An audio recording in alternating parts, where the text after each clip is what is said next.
¿Qué tal?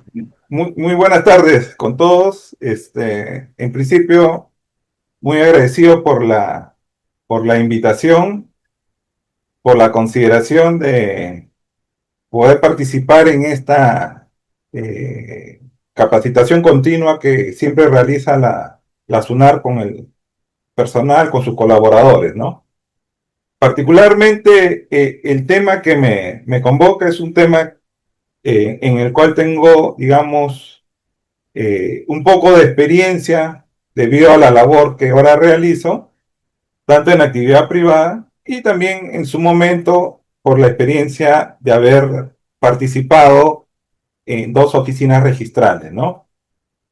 Eh, Vamos a dar inicio a esta primera sesión que es el día de hoy lunes y vamos a pasar el día viernes de la semana siguiente a continuar la ponencia sobre la base el día de hoy de los antecedentes básicos que uno debería tener, por lo menos los profesionales que acuden al registro para solicitar sus expedientes, sus trámites, para obtener la certificación la certificación de la búsqueda catastral, ¿no? Si bien los certificados de búsqueda catastral en los últimos años se ha convertido en un servicio en el cual la SUNAR cada vez ha ido incrementando, y eso es evidente, porque cuando yo he tenido la oportunidad de trabajar en la SUNAR, llevamos unas estadísticas y cuando comenzamos en algún momento a contabilizar este servicio, nuestro, digamos, comparativo entre lo que es un informe de búsqueda catastral y un informe de un título, sea diferentes tipos de rogatoria, la relación era entre 30 a 70, ¿no? Ya cuando yo estaba ya casi saliendo de la entidad, ya en el año 2017 por ahí, la estadística me arrojaba que casi era a la par el servicio de búsqueda catastral con los informes que estaban asociados a expedientes de diferentes actos registrales, ¿no? Obviamente los actos registrales que estaban regulados y que el área de catastro tenía la obligación de emitir informe técnico, ¿no? En este caso, vamos a dar inicio el día de hoy con esta ponencia que le hemos compartido también con el área académica de la SUNAR y espero que tengamos por lo menos unos 30 a 35 minutos antes de concluir las 2 horas que tenemos para desarrollarla, para poder absolver las consultas que se crean conveniente formular, ¿no? Entonces, de inmediato pasamos a desarrollar la ponencia, ¿no? Yo creo que aquí esto lo saben, creo que mejor que yo, los operadores que tiene la SUNAR, ¿no? Los operadores técnicos que tienen las áreas de base gráfica, ¿no? Tenemos un marco normativo, digamos, que desarrolla los aspectos técnicos, ¿no? Pero también existe una serie de normas complementarias, ¿no? Al ser la búsqueda catastral o al concluir el servicio de búsqueda catastral a través de un certificado, este tiene la naturaleza de ser un certificado de tipo compendioso, ¿no? Y como tal tiene también, y está regulado en el Reglamento General de los Registros Públicos y en el Reglamento de Publicidad, ¿no? Sin entrar, digamos, al tema, digamos, normativo, jurídico, eh, del derecho que asiste, lo que vamos a ver nosotros más es la implicancia que existe con el aspecto técnico, ¿no? Con lo que está directamente relacionado a los operadores de catastro, ¿no? Entonces, como consideraciones que establece la directiva, la 04-2020, es una directiva que ya está por cumplir casi los 6 años de haber entrado en vigencia. No conozco que haya sufrido alguna enmienda, alguna modificación. significa que esta está en operaciones en forma plena, ¿no? Entonces, nos remitimos a la Directiva 04/2020 y tomamos en consideración algunos aspectos que yo he tratado de resaltar en esta vista, ¿no?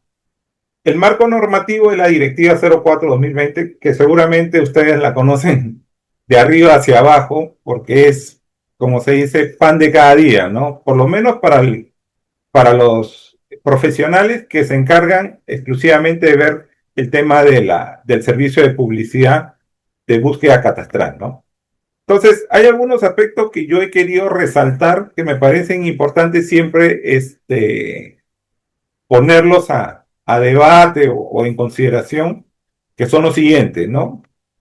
Sabemos que el plazo para emitir estos informes de búsqueda catastrales está dividido en dos, ¿no? 5 días para que el certificador pueda elaborar, desarrollar el certificado y 10 días en las cuales el técnico de catastro pueda desarrollar el informe técnico, ¿no? Digamos que en condiciones normales, y de acuerdo a lo que establece la directiva, en 15 días de presentado el expediente técnico, 15 días hábiles de presentado el expediente técnico, el administrado debería tener una respuesta, ¿no? En el supuesto que el administrado reciba el resultado de este certificado y como tal no podría estar, digamos, conforme con el contenido del mismo, cabe la posibilidad de formular un nuevo pedido o formular un pedido de aclaración, ¿no? Sobre este aspecto, por decir, la directiva no desarrolla y nos remitimos, digamos, a las normas generales, ¿no? Por experiencia, este plazo de los 15 días se vuelve a duplicar, ¿no? Entonces estamos hablando de que en condiciones de aclaración tendría que yo esperar 15 días más para emitir un nuevo informe técnico, ¿no? Este es el primer punto que yo creo debería tomarse en consideración, por lo menos en el supuesto de que ya ha habido una calificación, ha habido una evaluación y los puntos que se pidan aclarar ya son puntos específicos o generales, ¿no? Que no deberían necesariamente tomarse un plazo tan igual como una calificación integral, ¿no? El segundo aspecto que me parece importantísimo y creo que es como se dice, la mamá del cordero siempre, es la documentación técnica como tal, ¿no? Como documentos técnicos, la directiva nos dice que debemos adjuntar un plano perimétrico y un plano de ubicación, ¿no? Y yo he agregado ahí guión localización. Normalmente lo hago porque en el esquema de los planos de ubicación que tiene el Ministerio de Vivienda se divide en dos, el plano de ubicación como tal y un esquema de localización que va incorporado, ¿no? He visto que algunos colegas profesionales presentan su plano perimétrico y el esquema de localización lo convierten en ubicación, ¿no? Y con eso estarían cumpliendo. Pero yo lo dejo ahí, ¿no? O sea, yo interpreto como profesional de que necesariamente el plano de ubicación deba incorporar un esquema de localización, ¿no? Ya que sabemos que el esquema de localización cambia a una escala. Y acá estaríamos trabajando en tres tipos de escalas distintas, ¿no? El de perimétrico, el de ubicación y el de localización. Entonces nos va a poder tener un esquema un poco más, digamos, amplio de el análisis que se va a realizar, ¿no? Y bueno, también incluye, bueno, la memoria descriptiva, que es la parte literal, y el archivo digital, ¿no? Particularmente, todos mis trámites yo lo hago por la plataforma de Sunar, ¿no? Por el servicio de publicidad registral en línea. Todos mis expedientes ingresan por esa vía, pues. Tiene sus ventajas, definitivamente, ¿no? Más ventaja que desventaja, yo creo. Porque hay algunos colegas que todavía siguen presentándolo en forma física y adjuntan un archivo en un CD, ¿no? En un medio magnético.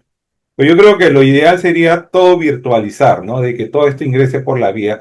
Porque facilita también la forma como tramita uno el expediente y cómo controla el seguimiento, ¿no? Por lo menos yo ingreso el expediente a veces a las 10, 11, 12 de la noche, cuando terminamos, y al día siguiente ya está en despacho. Entonces podemos hacer el seguimiento casi en tiempo real, ¿no? Ya vemos que ya está distribuido el expediente de búsqueda catastral, ¿no?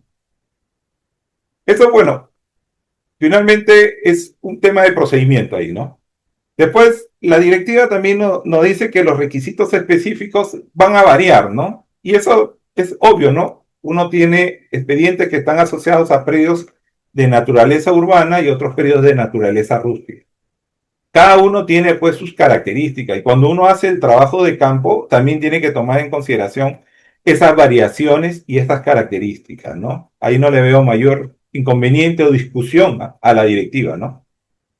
La evaluación que les corresponde a los operadores de catastro o a los operadores de base gráfica encargados de los informes de búsqueda catastral, según la misma directiva nos dice que deberá ser integral, resultado de ello un informe técnico, ¿no? Y habla de que el informe no necesariamente tiene que ser un informe conforme que pase al certificador para que se emita el certificado, ¿no? Sino que obviamente podrían existir elementos que son materias de observación, ¿no? Y finalmente, el operador de catastro también tiene la posibilidad de inhibirse, digamos, tiene la imposibilidad de evaluar el expediente porque existen defectos de fondo, ¿no? Obviamente existen defectos de fondo que uno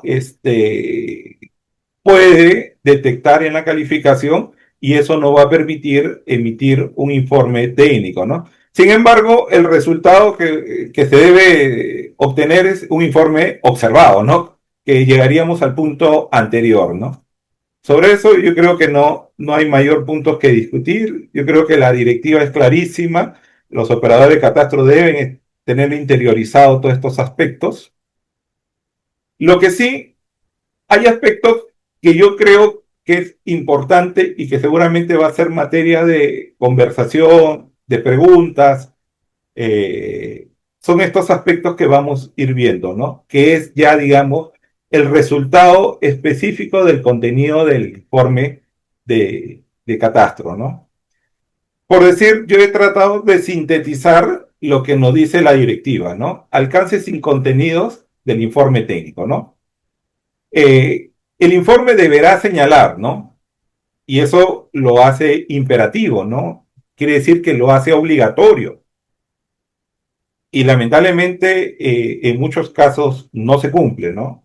Yo creo que con la franqueza que nos merece esta exposición, en muchos de los casos no se cumple, ¿no? He tenido yo la oportunidad en algún momento cuando he tenido que emitir informe de catastro, omitir de repente deliberadamente parte del contenido que debe tener el informe debido a una serie, digamos, de debilidades propias que tiene, bueno, el propio sistema, ¿no? Que tampoco podemos omitirlo, ¿no? Entonces, como aspectos a señalar, digamos, como datos que debería ir en el contenido del informe técnico, es que el responsable de emitir el informe técnico tiene que precisar cuáles han sido los títulos archivados que han sido incorporados a la base gráfica, si estos están georreferenciados con coordenadas u otra forma, y que han servido para determinar que exista o no superposiciones o afectaciones, ¿no? O que estén vinculados al polígono, que es materia de consulta, ¿no? También está obligado a indicar qué polígonos han sido reconstruidos con información literal. Nosotros sabemos que el registro no está, digamos, implementados en su 100% con títulos que tenga que contener planos y con documentación técnica que den una, digamos, seguridad al momento de graficar los polígonos en la base gráfica, ¿no? Entonces, justamente la directiva creo que tuvo como sentido de que se precise en qué casos la información que se está brindando a través del gráfico de superposición obedece pues a información literal o a información del asiento registral, ¿no? Y que ha servido de repente apoyándose en alguna fuente de información interna o externa para determinar y concluir de que existe algún tipo de afectación o que no existe también algún tipo de afectación que podría ser, ¿no? Y bueno, los títulos pendientes en el ámbito en consulta, ¿no? Esto sí es nuevo y se entiende que desde que se crearon las áreas de las áreas de catastro y después las áreas de base gráfica, todo título que merezca una modificación física debe ser incorporado a la base gráfica, ¿no? Existe un periodo, evidentemente, de que ingresa el título hasta que su asiento de presentación concluye, y si este concluye con la inscripción o si este concluye con la tacha o este se encuentra todavía en etapa de calificación, tendría que ser materia de informe en el momento que se hace la evaluación técnica, ¿no? Al momento de emitirse el informe, ¿no? Después nos dice la directiva que si la información que ha sido utilizada tiene o no carácter referencial, ¿no? Y esto es importante porque también pone en consideración si la información ha tenido coordenadas UTM o sin coordenadas UTM, ¿no? O si las coordenadas que pueda tener el documento técnico tienen la naturaleza de ser arbitrarias o referenciales y que se especifique si hubo o no hubo información de planos en los títulos archivados, ¿no? Yo creo que en muchos de los informes, y creo que si hago una evaluación rápida, yo creo que por lo menos el 50% de los informes que yo he tenido la oportunidad de leer, por lo menos omite los dos últimos puntos, ¿no? Tal vez el de los títulos pendientes no, porque se entiende que la base gráfica debería, ¿no? Pero por lo menos el último punto lo omiten, ¿no? Sin precisar, digamos, cuál ha sido la naturaleza. Ahora esto, de repente el técnico de catastro dice, pero yo evalúo sobre la base de quien construyó la base gráfica.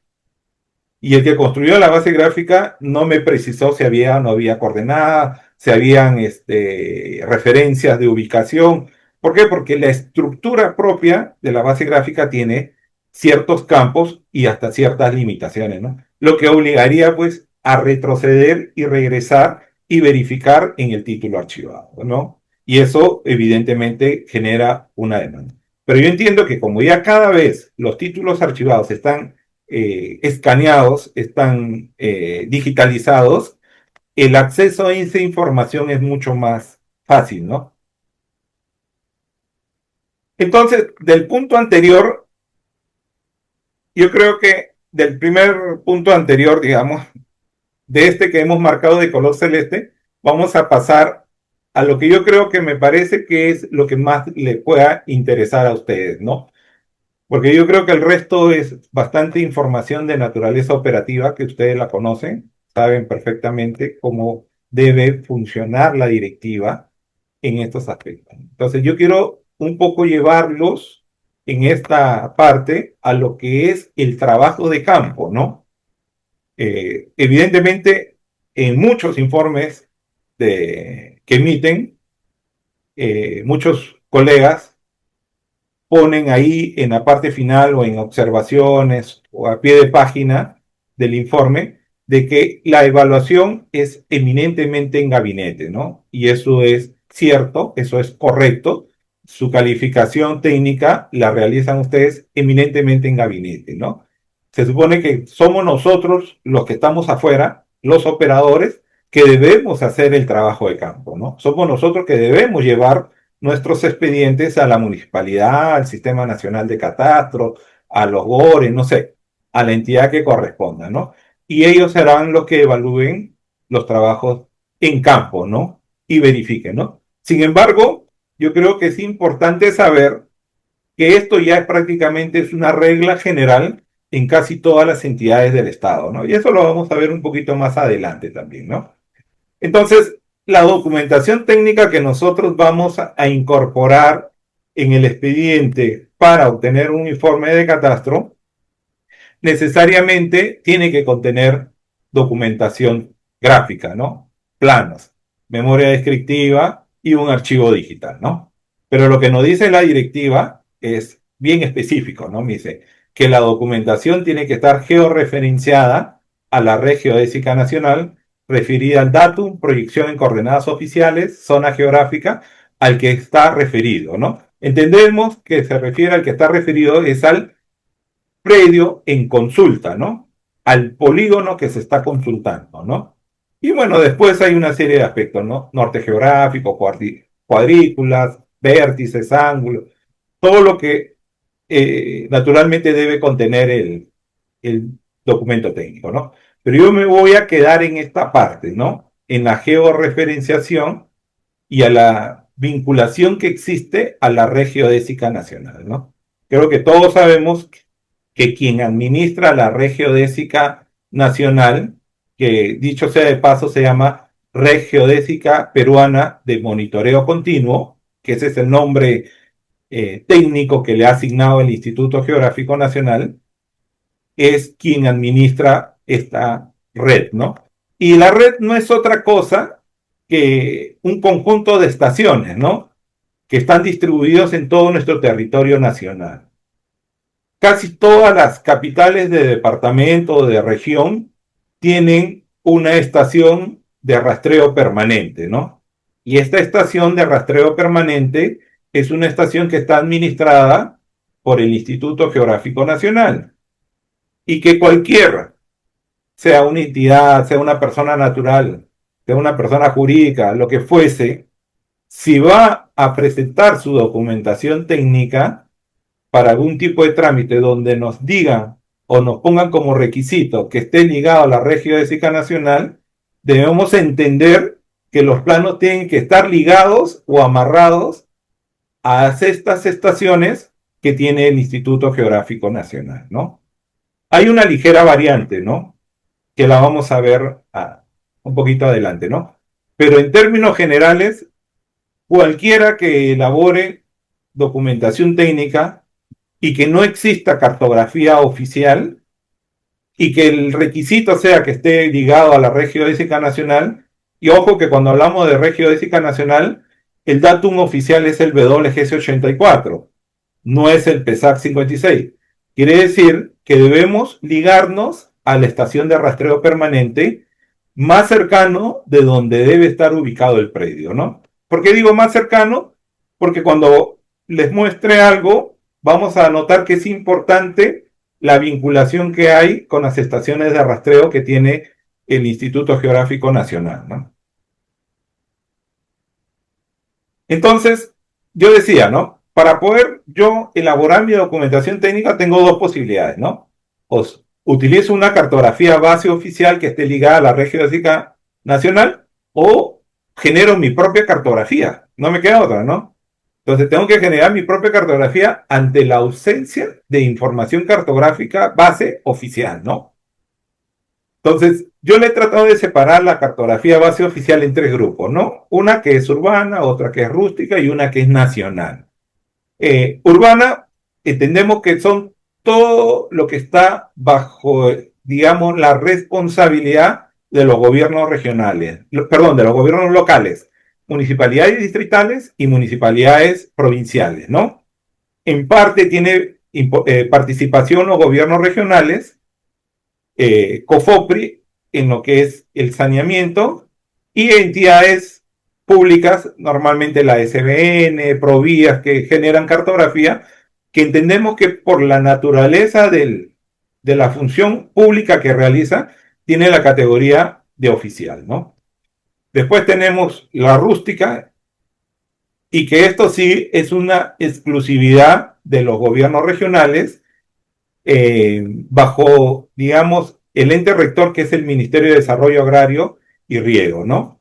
Y la responsabilidad del catastro, digamos, oficial rústico, de predios rústicos, es a cargo de las direcciones de regularización de la formalización rural, ¿no? Que tienen los gobiernos regionales.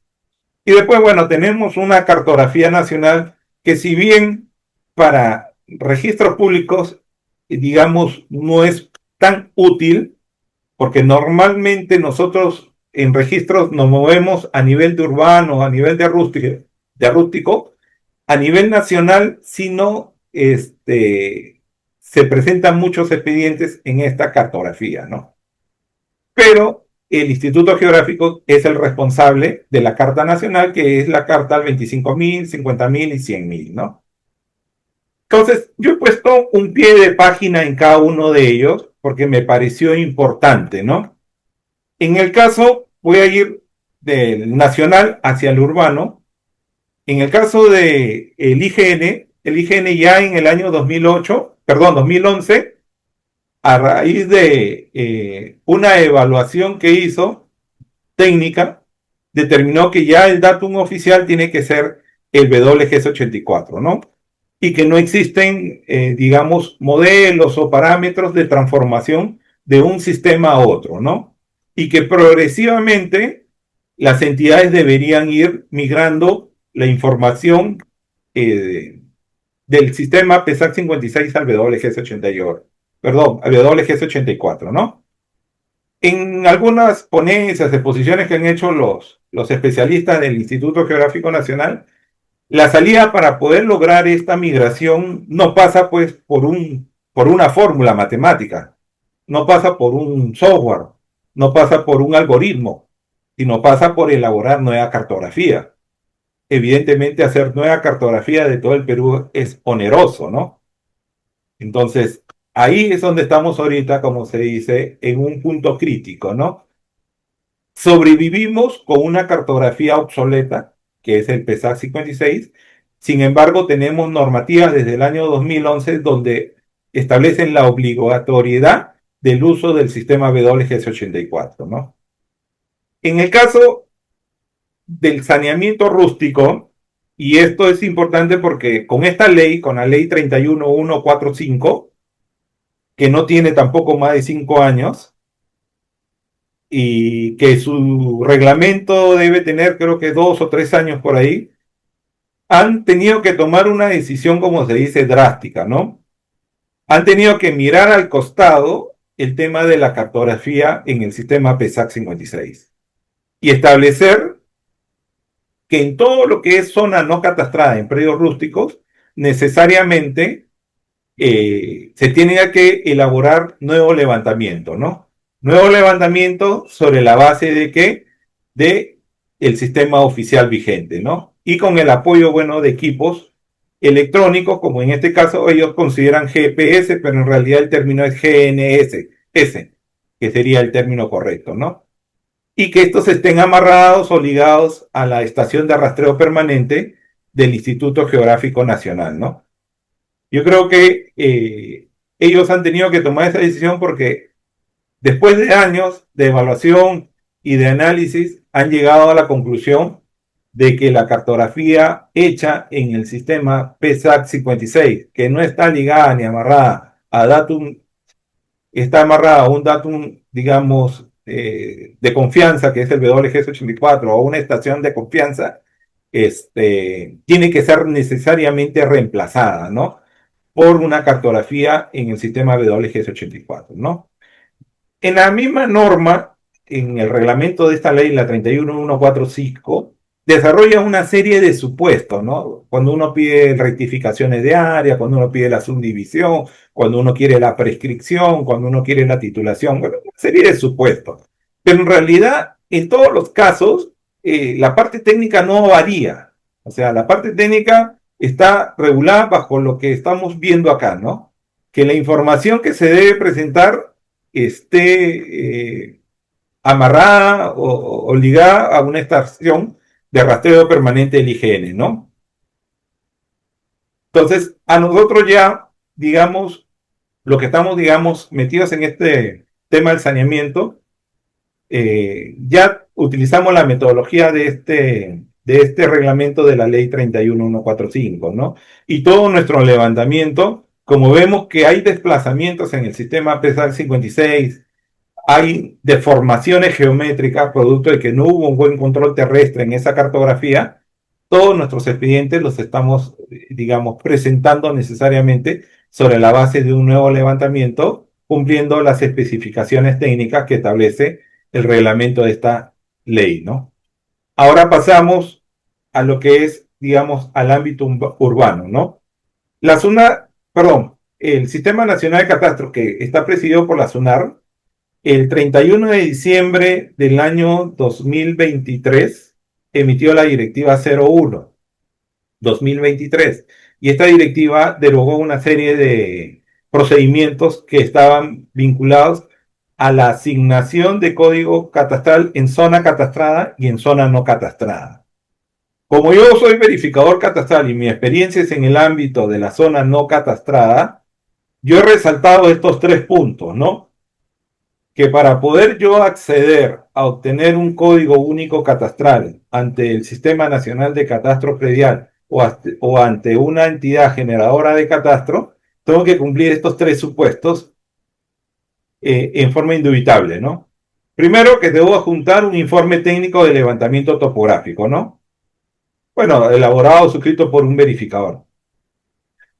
El informe al cual hace referencia a la directiva es un informe o un formato que ya la entidad, en este caso de la Secretaría Técnica, a través del Sistema Nacional de Catastro, ya la aprobó, ya está vigente y ya se está cumpliendo, ¿no? Después nos dice que debemos adjuntar una ficha técnica de los puntos geodésicos vinculados a la red geodésica peruana de monitoreo continuo, que es lo que habíamos visto en el punto anterior, ¿no? La famosa red GPB-MO, que es utilizado para los levantamientos topográficos del predio, ¿no? Pero acá hay un tema bien particular, ¿no? Y que yo en algún momento lo hemos discutido también cuando hemos tenido la oportunidad de participar como verificador en la Asociación de Verificadores Catastrales con la Secretaría Técnica, es que acá hay un error conceptual grande, ¿no? Dice que los puntos con los cuales debemos nosotros ligarnos no deben tener una antigüedad no mayor de 1 año. Quiere decir que si yo el día de hoy hago un levantamiento topográfico, elaboro mis planos, presento mi expediente y que por X motivo lo dejo en pendiente, en stand-by, y retorno después de 1 año y un día, ese levantamiento topográfico no tiene validez. Y eso me parece un exceso de la directiva, ¿no? En principio porque las estaciones de rastreo permanente no cambian de un día para otro ni de un mes para otro. Demoran años para que el Instituto Geográfico Nacional pueda actualizar o modificar sus estaciones. Y si mi estación de rastreo permanente está vigente, entonces, ¿cómo yo voy a volver a hacer un nuevo levantamiento si el resultado esperado tiene que estar dentro del margen que establece la norma técnica del IGN, ¿no? Pero bueno, eso es un tema que está en otro ámbito, pero era importante mencionarlo, ¿no? Y después nos dicen que debemos nosotros adjuntar, en la Secretaría Técnica nos dice que debemos adjuntar un certificado de búsqueda catastral, ¿no? Emitido por la SUNAT con una antigüedad no mayor de 30 días hábiles contados para su expedición, ¿no? De contados a partir de su expedición, ¿no? Antes conversábamos que un certificado demora 15 días en condiciones normales y si yo pido la aclaración 15 días más para la aclaración, ¿no? Entonces ahí tengo 30 días. Entonces tengo que ahí correr con mi certificado y presentarlo en menos de 30 días, ¿no? Al Sistema Nacional de Catastro. Entonces, algo que hemos ido repitiendo de repente ya en estas 3 vistas es el tema de la red geodésica nacional o la red geodésica peruana de monitoreo continuo. Lo que nos dice la norma técnica del IGN es que cualquier levantamiento con puntos de control de tipo orden C, ojo que hay otro tipo de orden, ¿no? Hay el B, el A y el 0. En este caso, como son levantamientos topográficos, son predios de pequeña extensión territorial, basta con que el levantamiento topográfico esté amarrado a puntos de orden C, ¿no? Y la precisión de estos puntos de orden C, de acuerdo a la norma técnica del IGN, me dice que en la precisión horizontal, los valores no deberían variar ni superar los 10 milímetros. Y en la precisión vertical no deberían ser mayores a los 35 milímetros. Probablemente para un levantamiento planimétrico, que es lo que finalmente se ingresa a registros públicos, la precisión vertical no tiene sentido, ¿no? Porque nosotros no tenemos la obligatoriedad de presentar curvas de nivel, ¿no? Morfología del terreno, hacer modelos de elevación, no tiene sentido, ¿no? Pero lo que sí tiene sentido, y es importante precisar, es que si yo me ligo a la red geodésica nacional y voy a colocar puntos de control, y estos puntos de control van a tener que ser procesados, vamos a tener que obtener un resultado con una precisión óptima, por lo menos, ¿no? Independientemente que si los puntos los voy a certificar o no. Entonces, nuestra precisión que se espera es no superar los 10 milímetros. ¿Qué quiere decir? Que no debe haber un error mayor a 1 centímetro. Y este error a 1 centímetro lo vamos a ver después en un pequeño video que he preparado, ¿no? Después, lo que nos dice la directiva, la que les mencionaba ahora poco, la 01-2023 del Sistema Nacional de Catastro, que debe haber un formato de informe y este formato de informe debe precisar cómo se ha realizado la monumentación y procesamiento de los puntos geodésicos y si estos han sido elaborados por el IGN o por una empresa especializada. En realidad, empresas hay de todo tipo. Hay empresas que tienen experiencia, empresas que no tienen tanta experiencia, pero como no hay un registro de empresas especializadas, presumimos que cualquiera que pueda asumir esa responsabilidad no podía ser materia de observación o cuestionamiento, ¿no? Y después, bueno, lo que nos dice la 31145, que nuevamente volvemos a repetir, que cuando se presenten los expedientes tenemos que cumplir ciertas condiciones, ¿no? Tenemos que presentar una data nativa, una data procesada de levantamiento, qué instrumento hemos utilizado, el GPS, que en realidad es el GNSS, la estación total, el dron u otros, ¿no? Copia de la data digital y la ficha de estación de rastreo permanente del IGN, de ser el caso, y la ficha catastral, ¿no?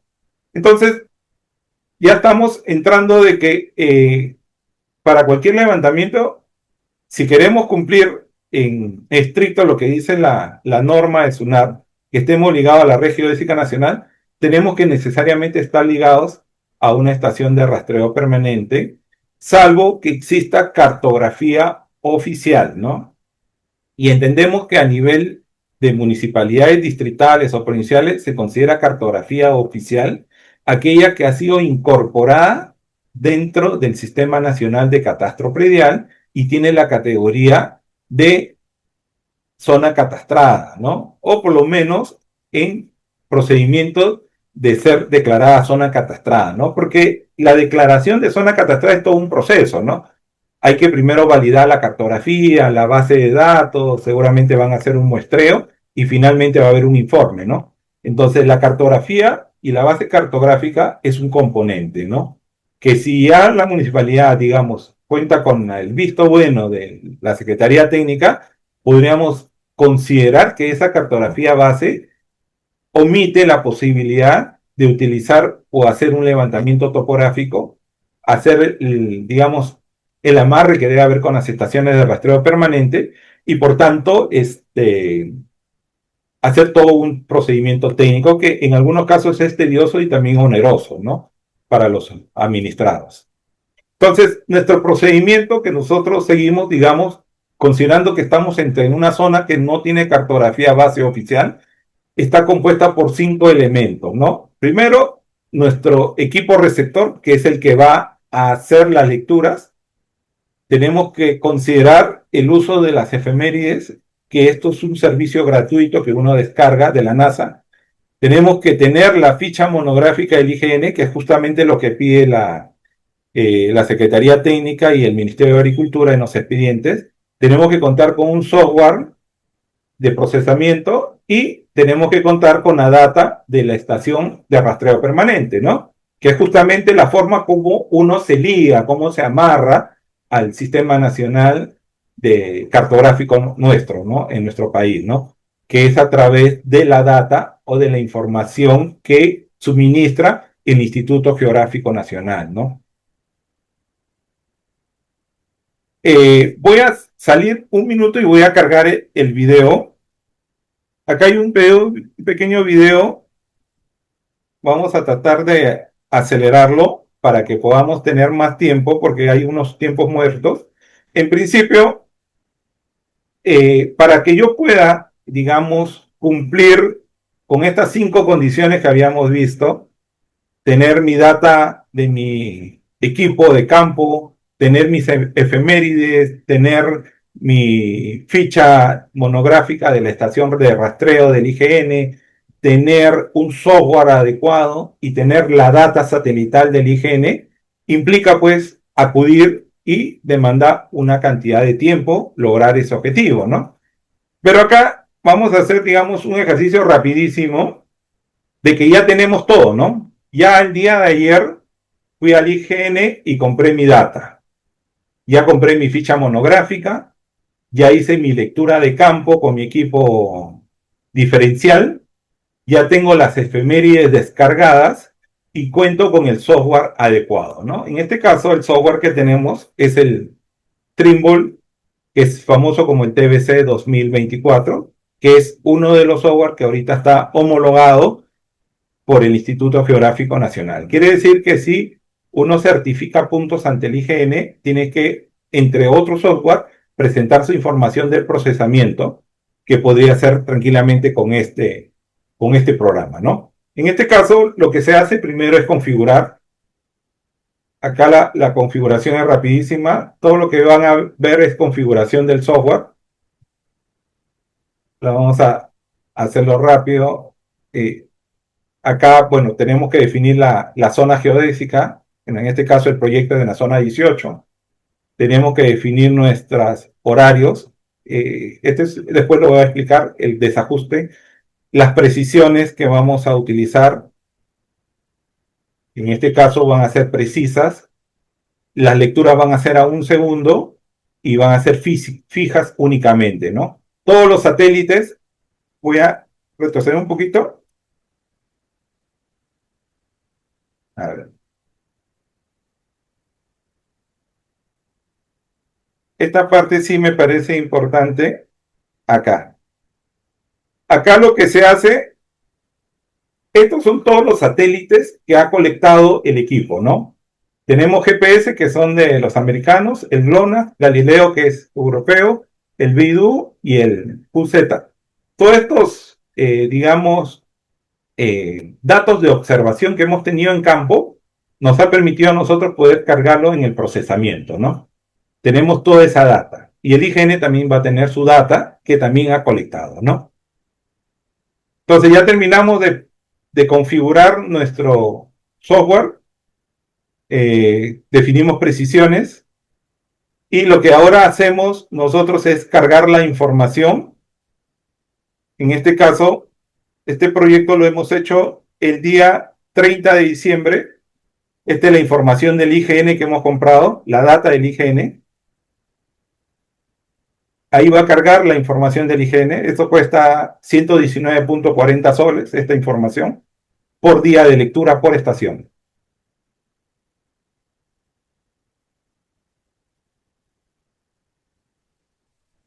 Entonces, si no han visto el video, lo vamos a hacer bien rapidísimo. Bueno, en principio lo que se busca acá es que ustedes puedan comprobar si se logra o no obtener una precisión de 1 centímetro, como lo dice la norma técnica, ¿no? Entonces, para ello recurrimos, bueno, al software, a la data, a la ficha monográfica y a las efemérides, ¿no? En este caso, tenemos una configuración previa que se tiene que hacer al programa. El programa se configura y después lo que se hace es cargar la información. Lo que se hace es cargar la información. En este caso vamos a cargar la información del Instituto Geográfico Nacional, que es la data nativa de la estación que hemos vinculado, que no vamos a vincular. Ahí va a cargar la información.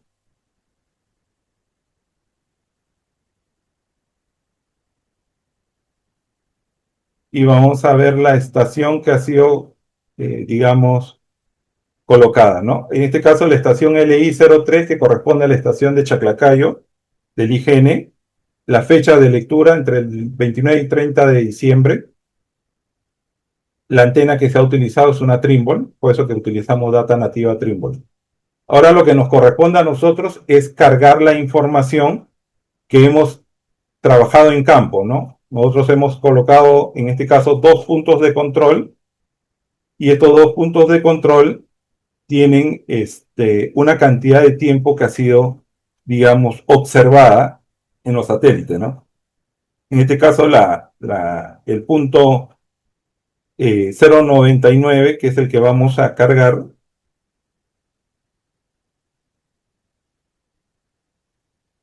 este es nuestro punto 099 que vamos a cargar, editamos o renombramos el número, verificamos la altura de la antena que hemos trabajado, eh, las horas de observación, que han sido del día 30, o sea, coincide con la estación del IGN, y ha sido más o menos 2 horas de lectura, ¿no?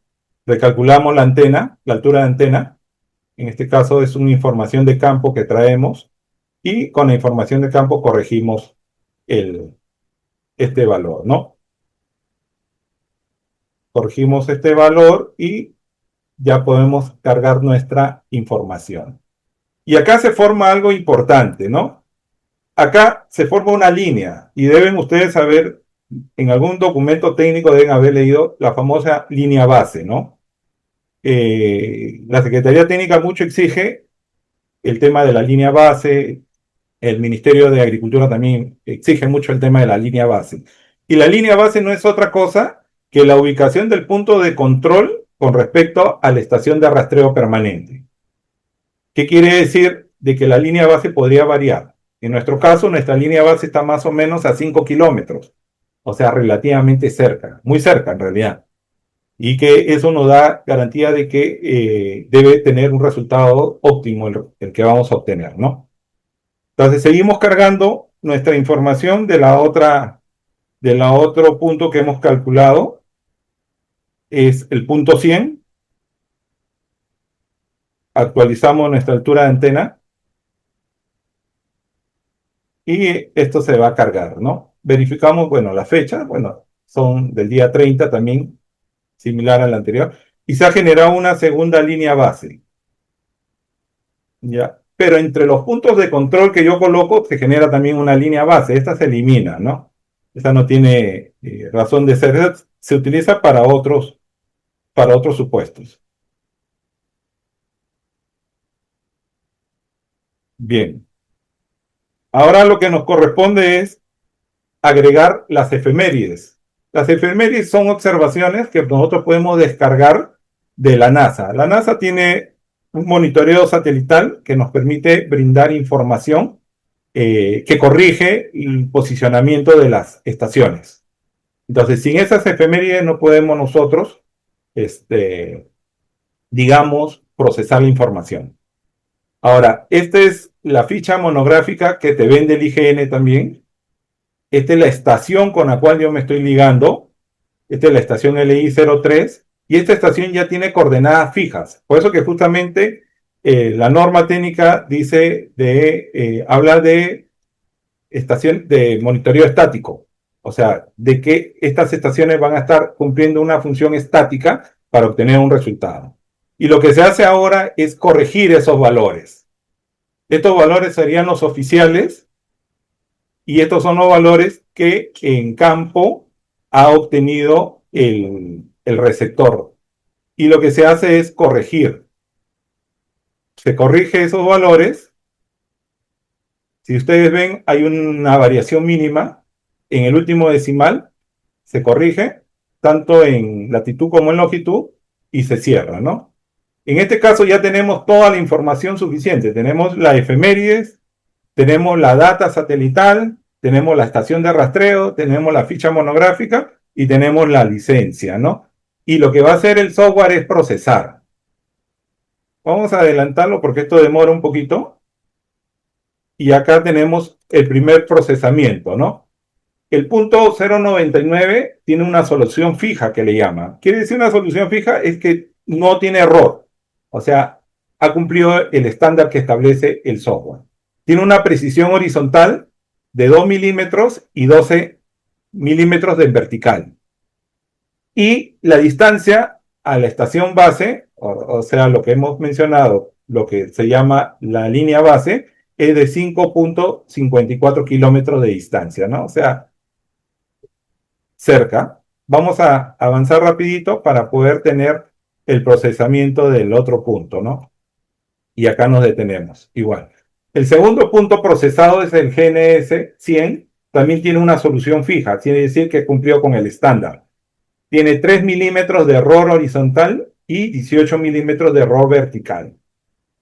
Su RCM también es de 16 y está un poquito más cerca a la anterior, a la línea, a la estación base del IGN, ¿no? Está a 5.49 kilómetros de distancia. Entonces, después de haber concluido el procesamiento, lo que se hace es emitir un reporte. Este es el famoso reporte que nos exige la Secretaría Técnica y nos exige las direcciones de formalización rural, ¿no? ¿Por qué? Porque cuando uno procesa la información, va a ver que hay una serie de archivos. Estos archivos no son alterables, no son editables, sino que digamos, se procesan. Y si ustedes quieren alterar el resultado, el contenido de esa información, es evidente que la data nativa va a mostrar que ha sido adulterada, ¿no? Porque tiene una, digamos, una codificación que no permite de que se alteren las fechas de procesamiento, ¿no? En nuestro caso, el procesamiento ha sido el día 30 de diciembre, más o menos entre 2 horas de lecturas, entre las 8 o 10 de la mañana, y esa es la información que nosotros terminamos procesando, ¿no? Y este es el resultado del procesamiento. Quiere decir que hemos encontrado errores horizontales de 2 y 3 milímetros. Como le había dicho, que para el caso de información planimétrica, o sea, información horizontal, data horizontal, esto se sobra, ¿no? Porque hablábamos de un error de 10 hasta de 10 milímetros, ¿no? Entonces acá tenemos otros datos importantes que ya en forma individual el informe de procesamiento que se entrega también actualmente no nos manda a considerar, ¿no? En este caso, la precisión la reitera 2 milímetros, vertical 12, el tiempo de lectura ha sido de 2 horas 8 minutos, intervalos de 1 segundo, y esto sería, digamos, lo que finalmente a nosotros como profesionales que vamos a salir al campo a hacer el levantamiento topográfico es lo que nos interesa. Esta es la coordenada UTM de ese punto. O sea, esta coordenada no es Google Earth, esta coordenada no es cartografía sin nombre por ahí que encuentro, sino este es un procedimiento científico, técnico, con el cual uno obtiene un resultado que está dentro de la norma técnica que establece el Instituto Geográfico Nacional, ¿no? Y estos son los valores residuales con los cuales nosotros, por lo menos un equipo interesante de ingenieros que trabajamos fuera en diferentes servicios que damos, hacemos esta metodología, ¿no? Bueno, por acá vamos a ver el otro punto. Y acá está el otro punto, el punto 100. Igual, toda su data, los resultados y los valores residuales, ¿no? Los valores residuales son los valores de coordenada, ¿no? No hay otra forma de explicarlo, ¿no? Son las coordenadas UTM con las cuales nosotros utilizamos para poder efectuar el levantamiento topográfico, ¿no? Después podemos obtener un nuevo reporte. Este reporte para algunos es importante porque no solamente te da el valor de la coordenada que hemos obtenido, sino también te da un factores de corrección. Te dice que tú puedes corregir inclusive estos valores. Pero si uno se da cuenta, la coordenada que se obtiene por la configuración que tiene este software es al tercer decimal. O sea, mi coordenada UTM con 3 decimales. Pero el factor de corrección, que sería la multiplicación de este valor por X y por Y, debería corregir y no darnos coordenadas UTM geodésicas, sino darnos coordenadas UTM topográficas. Porque lo que nosotros hacemos en campo es topografía, porque vamos a utilizar después un equipo estación total. Y una estación total no es geodésica, sino es topográfica. Pero si uno se da cuenta también, el valor de corrección recién estaría casi en el quinto decimal.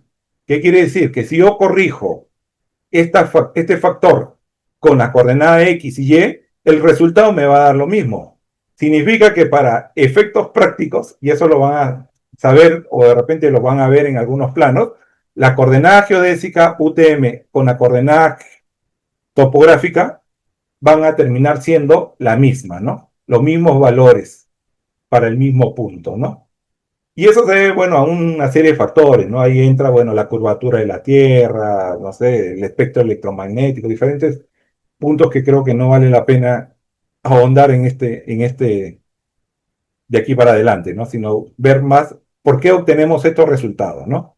Entonces ya tenemos estos resultados y con eso le damos al topógrafo para que el topógrafo pueda continuar, digamos, el levantamiento topográfico, ¿no? Entonces regresamos a la exposición, si la ven, ¿no? Ya, lo que hemos obtenido son datos residuales, ¿no? Hemos obtenido coordenadas UTM, hemos obtenido eh, dos valores de coordenada, ¿no? Con 2 y 3 milímetros de error horizontal. Y estos son nuestros valores en coordenadas topográficas. ¿Dónde nos hemos ligado? Nos hemos ligado de la estación de rastreo permanente del IGN, ¿no? ¿Qué estación es? La LI03, que es la estación de Chaclacayo, ¿no? ¿Con qué valores de coordenada fija me he amarrado? Con estos valores de coordenada fija geodésicas que el IGN nos ha proporcionado y que han sido corregidas en el procedimiento, ¿no? Y hemos obtenido estos resultados. Lo que hacemos normalmente nosotros, después de un levantamiento topográfico, es elaborar una ficha monográfica. La ficha monográfica o descripción monográfica nos va a detallar, digamos, las características del punto donde han sido colocados, ¿no? En este caso, es el punto 99 y el punto 100, la ubicación, las coordenadas geodésicas en latitud y longitud y las coordenadas UTM en norte y este, ¿no?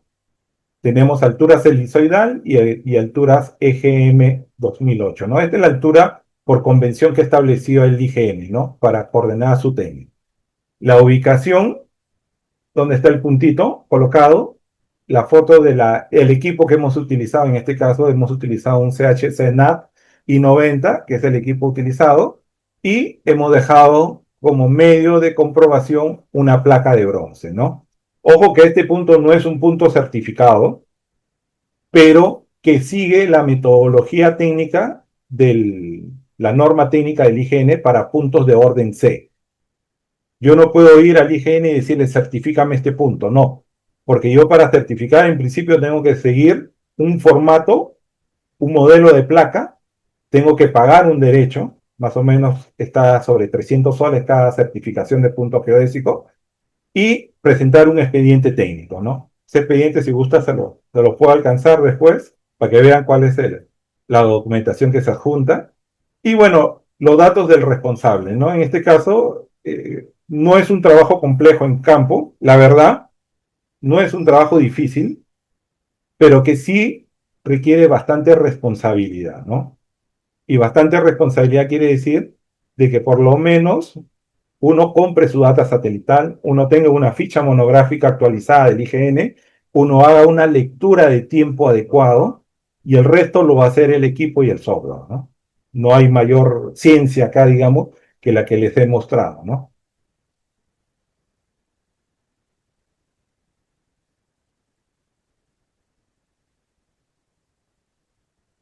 Ya, obtenidos los puntos de control, acá tenemos nuestros famosos puntitos de control, nuestros 99 y 100.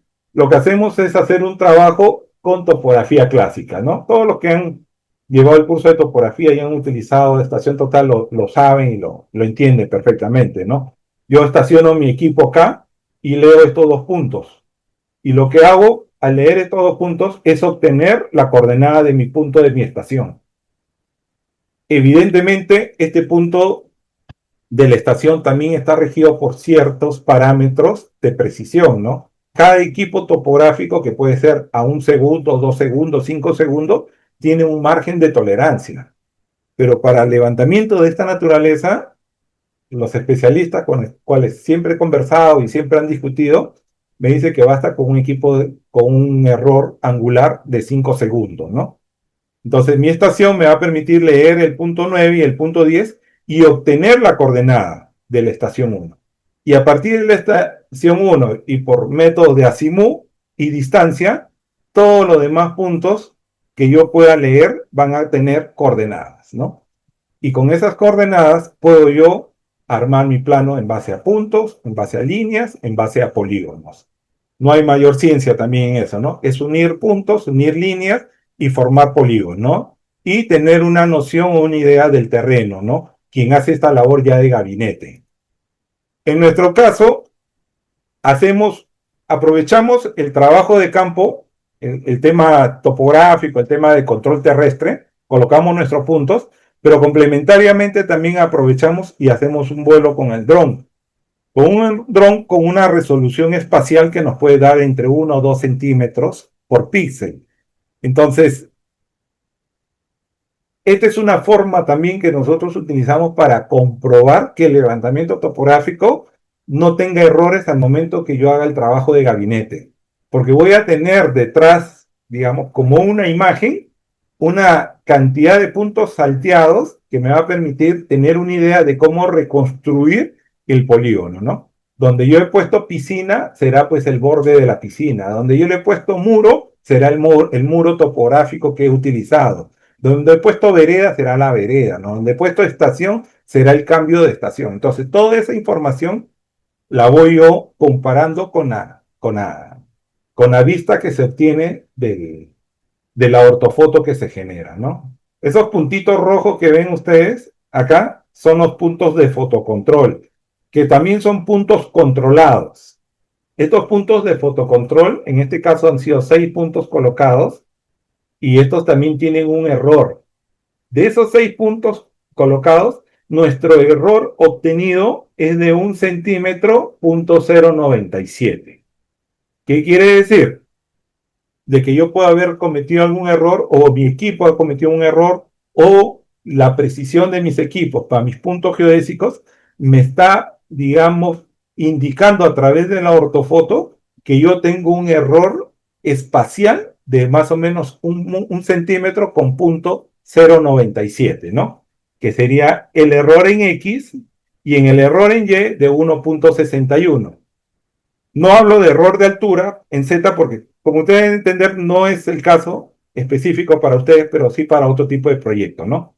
Pero el error combinado entre X y Y, porque acá se forma como una especie de Pitágoras, el delta de X y el delta de Y, estamos hablando de 1,95. En conclusión, mi error horizontal para mi ortofoto es de 2 centímetros, ¿no? 2 centímetros que fácilmente, con la unión de puntos, puedo yo trabajarlo en gabinete con tranquilidad, ¿no?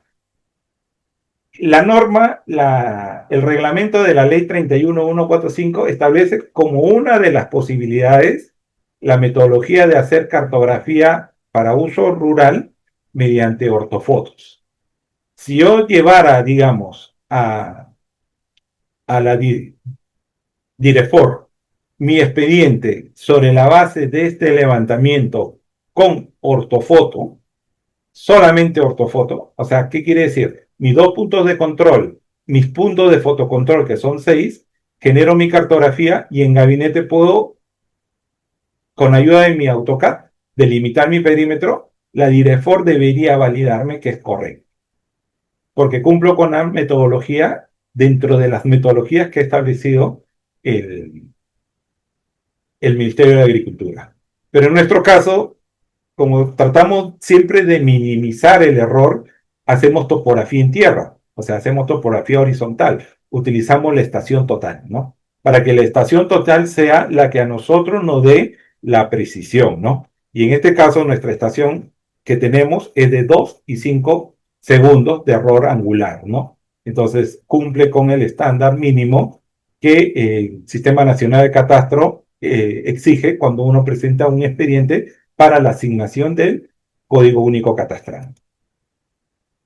Ahora, Interesante, ¿no? O sea, la metodología es interesante, es didáctica, es objetiva, ¿no? Porque finalmente yo encuentro un resultado de un procedimiento y ese resultado tiene una base científica. No es un trabajo de gabinete, no es un trabajo de, digamos, que se hace a la ligera, ¿no? Sino se hace siguiendo un procedimiento que mal o bien ya está en cierta manera regulado en diferentes normas del Estado peruano, ¿no? Pero también a nosotros nos lleva también la curiosidad para poder saber si lo que estamos haciendo es correcto o no. Y eso es importante porque cuando hemos tenido la oportunidad y por casualidades del destino nos ha tocado levantar ciertos predios en campo que están cercanos a otros predios que ya han sido levantados por nuestro equipo técnico, lo que hacemos siempre es volver a lecturar los puntos que hemos dejado anteriormente. ¿Eso por qué? Principio porque nos garantiza que el equipo que estemos trabajando debería mantenerse en el mismo estándar de error, ¿no? Si bien los equipos GNSS, para que puedan pasar, digamos, la certificación del IGN, uno tiene que adjuntar una ficha de operatividad y esta no debe pasar de más de un año. En el caso de las estaciones totales, cuando ya han superado más de un año de su adquisición, de su compra, se tiene que realizarse permanentemente mantenimientos preventivos e inclusive correctivos, ¿no? Y cada 6 meses tiene que pasar también por una empresa especializada para que te corrija los errores que pueda tener el equipo, ¿no? Sin embargo, eso es lo que uno cumple, ¿no? O sea, yo particularmente, mis equipos GPS o GNS los chequeamos en el mes de abril y las estaciones les corresponde a finales de junio y a finales de diciembre. Entonces, tenemos sus mantenimientos al día, ¿no? Pero aprovechamos y tratamos de evaluar, digamos, casos donde nosotros también hemos sido partícipes. Y este año fue un caso muy particular, ¿no? Y importante. ¿Por qué? Porque el Instituto Geográfico Nacional actualizó todas sus estaciones de rastreo permanente a partir del 22 de diciembre del 2025. ¿Qué quiere decir? Que toda la data de las estaciones desde el 21 de febrero hacia atrás del año pasado prácticamente quedaron obsoletas. Sus fichas monográficas ya no tienen, digamos, validez técnica para ser utilizadas. Entonces, lo que obliga, evidentemente, es comprar nuevas fichas monográficas. eh, las anteriores quedarán pues en un registro histórico, pero esto es a lo que yo llevo a un tema de la Secretaría Técnica, ¿no? Que yo les mencionaba casi al inicio, ¿no? De que la Secretaría Técnica nos exigen de que los puntos que se coloquen no deben tener más de un año, ¿no? Probablemente si yo lo hubiera puesto el 20 de febrero, mi punto, con la estación que estaba vigente al 30 de noviembre del año 2020, probablemente mi punto esté vigente ahorita, porque todavía no tiene el año, todavía estamos en enero, ¿no? Sin embargo, en la práctica ya no está vigente, porque ya la que está, digamos, en forma operativa desde el 22 de febrero es la otra ficha monográfica y por lo tanto tengo que someterme a la nueva ficha, ¿no? En este interín de cambio de ficha monográfica, nosotros lecturamos puntos que habíamos puesto, digamos, hace un año o 2 años atrás con el uso de la ficha anterior, ¿no? Y hemos detectado que solo con el cambio de la ficha monográfica que ha hecho el IGN para la estación de Lima, que es la estación de Surquillo LI01, se ha detectado un error de 11 centímetros, ¿no? Este es el valor de coordenada con la ficha antigua y este es el valor de coordenada con la ficha nueva. Quiere decir que cualquier procesamiento que yo haga de un punto que haya sido puesto con la ficha anterior del IGN y que la haga ahora con la ficha monográfica vigente, voy a encontrar necesariamente un error mínimo de 11 centímetros. Entonces, ¿a qué me trae esto? ¿No? Y los que saben perfectamente que hay veces las coordenadas UTM las utilizan como coordenadas absolutas. Y acá yo estoy demostrando que las coordenadas ni para el IGN ni para una estación de rastreo permanente es absoluta. La estación del IGN nunca cambió de posición, porque esta es una monumentación de una base de concreto fijo. Y acá hay una placa sobre este monumento. Y la que vemos acá, que es la ficha del año 2025, es la misma foto. Y como yo no me quedé con la duda, cuando hemos tenido la Asociación de Verificadores Catastrales la oportunidad de reunirnos con el agente del IGN, llevé este punto a la mesa y nos dijeron que efectivamente había una corrección en la coordenada del punto de la estación base. Y al haber esa corrección, están generando errores de 11 centímetros. Lamentablemente no lo hacen público. Deberían haberlo hecho público, porque si yo presento un expediente que es colindante a un predio que yo ya he levantado, evidentemente voy a tener que desplazar 11 centímetros.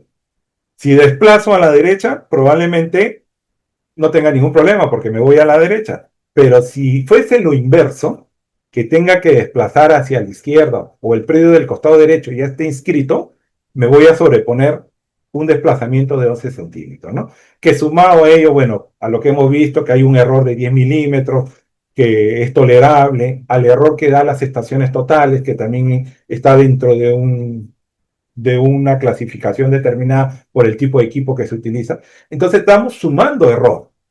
Y al sumarle error, estamos llegando a la conclusión que las coordenadas UTM, por más UTM, WGS84 que utilicemos, no pueden ser consideradas, por lo menos, absolutas, ¿no?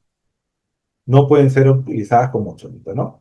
Y esta es la mejor forma de hacer una explicación científica de que las coordenadas no pueden ser absolutas, ¿no? Evidentemente tampoco podemos decir que las coordenadas se desplazan 1 metro, 2 metros o 5 metros, como en algunos casos he podido encontrar certificados que me han otorgado, donde se evidencia pues un desplazamiento grosero, ¿no?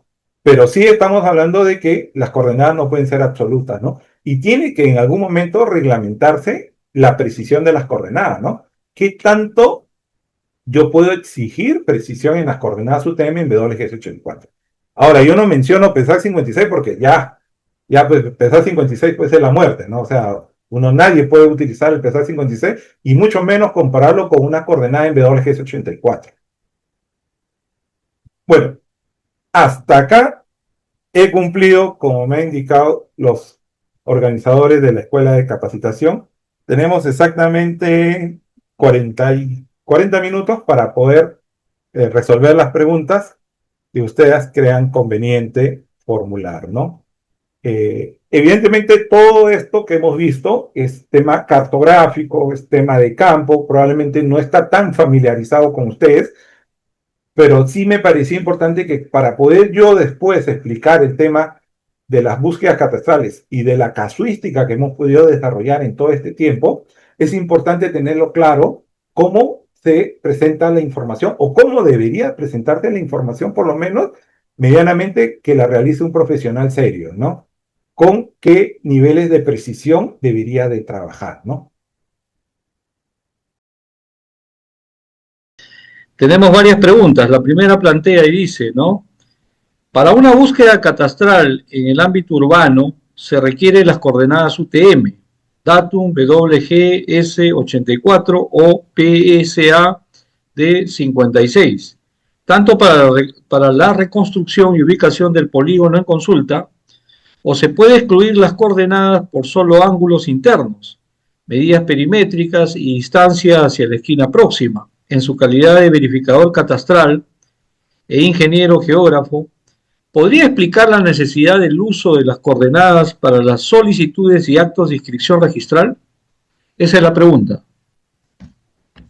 Bien, me parece muy interesante la pregunta, ¿no? En principio la directiva es precisa, ¿no? La documentación tiene que estar ligada a la red geodésica oficial. El sistema PESAC 56 ya dejó de ser un sistema oficial, ¿no? Si el IGN lo considera un sistema ya caduco. Entonces, para poder cumplir lo que dice la directiva, tendríamos que formular, digamos, el expediente técnico bajo el ámbito de las coordenadas en el sistema WGS84. El segundo punto es que si yo podría omitir, ¿no? Yo creo que en el ámbito urbano, si nosotros fuéramos, digamos, y esa fuera la constante a nivel nacional, un país catastrado, donde no tenemos problemas cartográficos, donde tenemos, bueno, un sistema que constantemente se actualiza, como el español, que cada 2, 3 años actualizan su cartografía, ya sea por ortofoto, por restitución fotogramétrica, por topografía local. Yo creo que podemos omitir el tema de las coordenadas. Pero si todavía seguimos pensando que seguimos bajo el contexto de que estamos bajo un país no catastrado, porque está contado con ODEO los distritos catastrales, más aún que el PET, o perdón, la DIREFOR han determinado, el Ministerio de Agricultura ha determinado que el catastro rural antiguo, empezar 56 prácticamente no sirve, entonces necesariamente la forma más, digamos, segura de poder representar espacialmente un predio van a ser necesariamente las coordenadas, ¿no? Ahora, yo puedo hacer un levantamiento de una manzana con estación total, puedo levantar el lote, puedo darle coordenadas, perdón, puedo darle ángulos internos, ángulos externos y puedo dibujar. Probablemente lo que estoy haciendo es un gráfico que está flotando en el espacio, ¿no? Y justamente lo que yo explicaba, que lo que nosotros obtenemos finalmente es control y se llama control terrestre. Lo que vamos a darle es ubicación, entendamos lo más certera posible, porque ya hemos, digamos, mostrado que no existe, digamos, nada absoluto en las coordenadas, pero por lo menos estamos dándole una ubicación lo más certera posible, ¿no? Ok. La siguiente pregunta plantea y dice, pero una contradicción si no hay lineamientos para migrar, dice, en las entidades del PESAT 56 a WGS 84, ¿cómo es que se establece que se realice de manera progresiva? Esa es la pregunta. Ah, buena pregunta también. De repente no me dejé explicar. Lo que el IGN establece es que la migración progresiva no es que yo voy a tener un programa o un algoritmo, no. Lo que se va a tener que hacer es nueva cartografía y por sectores tendrá que ser desplazado. Más o menos le explico, ¿no? Que es algo que de repente en algún momento intenté impulsar cuando estaba en Chiclayo, ¿no? Eh, Toda la cartografía base de esta oficina la teníamos en PESAC 56, pero ya se nos venía encima el WGS 84, ¿no? Como obligatoriedad. Entonces, ¿cómo hacemos, no? Utilicemos un software, una transformación, utilicemos el ArcGIS. De repente el ArcGIS en la mesa, en el gabinete, te lo resuelve, pero en la práctica siempre va a crear la incertidumbre si es lo correcto o no. Por lo menos el IGN ha dicho que no es lo correcto. Ya. Entonces, ¿qué es lo que pretende el IGN? Que la migración se haga a través de la elaboración de una nueva cartografía en el sistema WGS84.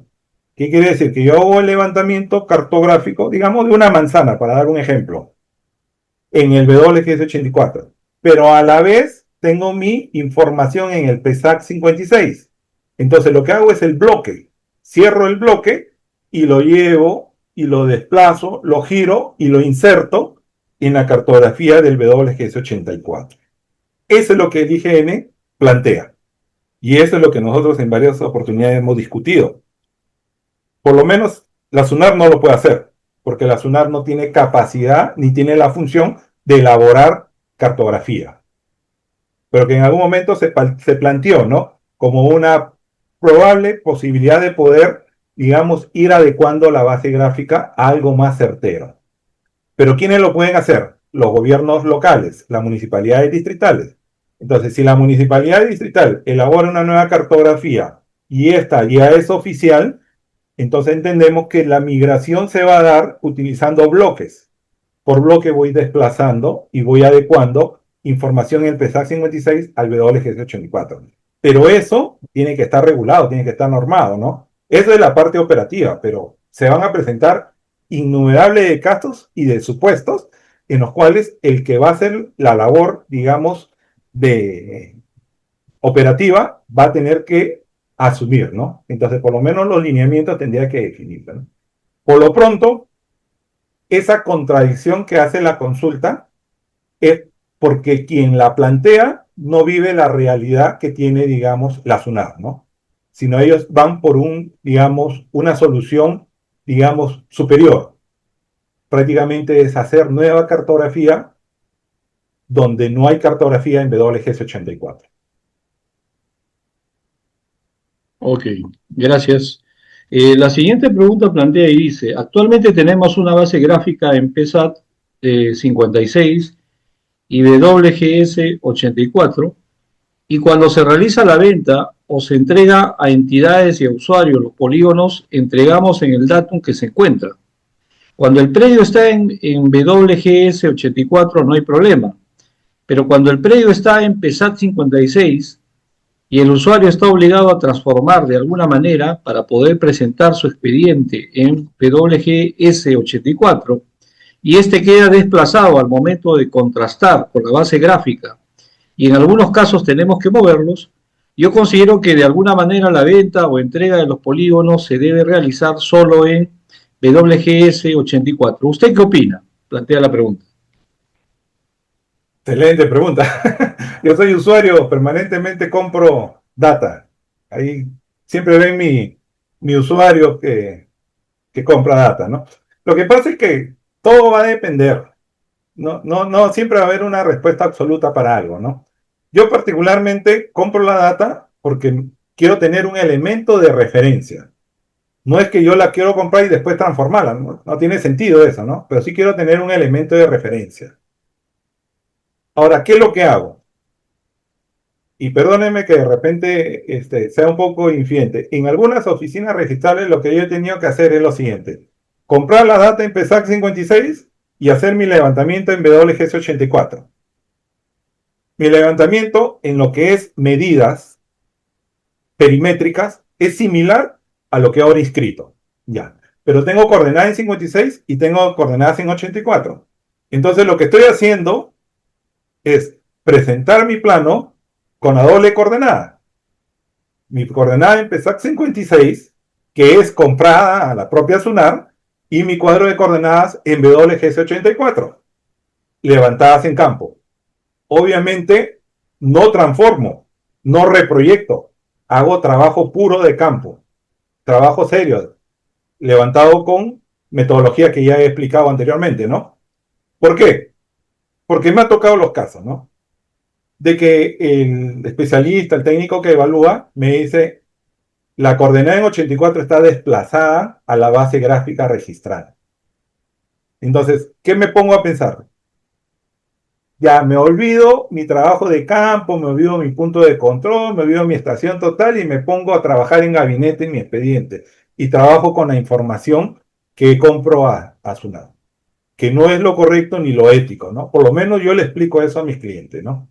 Entonces, lo que tengo que hacer es decirle, mira, esta es la data en PESAC 56, que así estará inscrito, obviamente, pero esta es la data de campo en WGS 84. Y como no hay parámetros de transformación, y eso creo que deberían todos tenerlo ya interiorizado, no hay parámetros de transformación, tú no me puedes exigir que coincida al momento que tú lo incorporas a tu base gráfica. Entonces, los resultados que yo he podido ver en los informes van por dos líneas, ¿no? Una línea es que la evaluación se ha hecho solamente en el PESAC 56 porque nuestra data está en PESAC 56 y dan conformidad a nuestro expediente técnico. Y otros, con otro criterio, obviamente, y creo que es parte de esto de importante de la capacitación, otros profesionales dicen, bueno, al no tener parámetro de transformación no puedo validar la información, pero la distancia, los ángulos, la ubicación es conforme, ¿no? Entonces me abre dos vías, ¿no? Pero también por el camino nos ha costado una tercera vía, ¿no? Que se llama, y como yo siempre le digo a mis clientes, es el R con R, ¿no? Que a pesar de que no hay parámetros, a pesar de que saben que hay una base gráfica desplazada, a pesar que el trabajo científico se puede comprobar porque se juntan las fichas monográficas, los puntos de control, siguen y persisten de que hay superposición o desplazamiento a la información que se presenta, ¿no? Estas veces, lamentablemente, tenemos que acudir a una segunda instancia, ¿no? Que es para poder nosotros tener, digamos, un resultado satisfactorio, ¿no?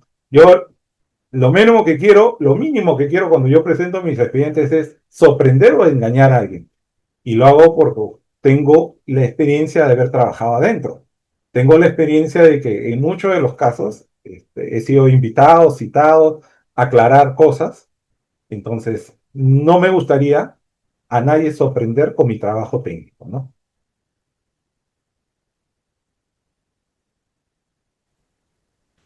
Ya, la siguiente pregunta dice, ¿la Municipalidad de San Martín emite ficha catastral en los expedientes que ingresan al catastro? Sin embargo, no es una zona catastral. ¿Se debería considerar como cartografía para realizar la evaluación de los expedientes en catastro? Esa es la pregunta. Sí, el tema de los distritos catastrales están contados con dedos, como le decía, ¿no? Pero lamentablemente hay municipalidades que no conocen la ley del Sistema Nacional de Catastro y ellos se siguen desarrollando o manejando con la información que en algún momento ellos han elaborado, ¿no? Con los formatos que ellos han aprobado. Entonces, este es un tema recurrente, no solamente en San Martín. Hay muchos distritos en los cuales yo he tenido la oportunidad de obtener planos catastrales, certificados catastrales, pero que están adecuados al Decreto Supremo 02-2000 del año 88, si no me equivoco, el 02 JUS. Del... Entonces, yo creo que eso ya dejó de estar vigente, ¿no? Por lo menos esa norma ya deberían haberla derogado hace rato. Entonces, las municipalidades todavía piensan de que adecuándose a esta normativa antigua, ellos se están cumpliendo como distritos catastrados y eso no es correcto. Ahora, particularmente, yo también respeto el trabajo que hacen las municipalidades, ¿no? Las municipalidades con mucho esfuerzo han construido su base de datos, su cartografía, pero yo creo que las municipalidades, si no tienen el sustento técnico, también deberían ellos decirte que esta información es referencial, que no está todavía homologada al Sistema Nacional de Catastro Predial. Y al no estar homologada, evidentemente, es o tiene la naturaleza de referencial. A mí particularmente me pasó un caso en un distrito del norte, casi eh, bueno, por no decir el distrito en particular, que seguimos un procedimiento de saneamiento catastral registral, hicimos un levantamiento con puntos de control certificados por el IGN, porque el cliente era una empresa de seguro, una aseguradora, que no le interesaba, bueno, el tema del presupuesto, pero sí le interesaba que se cumpla el objetivo. Y el objetivo era hacer una rectificación de un predio. Entonces hemos hecho la colocación de puntos geodésicos certificados por el IGN, hemos elaborado nuestro plano. Como ahora el Sistema Nacional de Catastro nos dice que primero tienes que ir al distrito, a tu distrito para que el distrito te diga que no tienes catastro y después recién ven y presentan el expediente. Entonces presentamos el expediente a la municipalidad X y esta municipalidad me dijo, está desplazado tu levantamiento con mi cartografía. Entonces, explicarle a la municipalidad de que la metodología que hemos usado, los puntos que hemos puesto, nos costó bastante, nos costó infinito. Que al final la municipalidad nos mandó una carta de agradecimiento porque le entregamos los puntos de control certificados que estaban en la plaza de armas.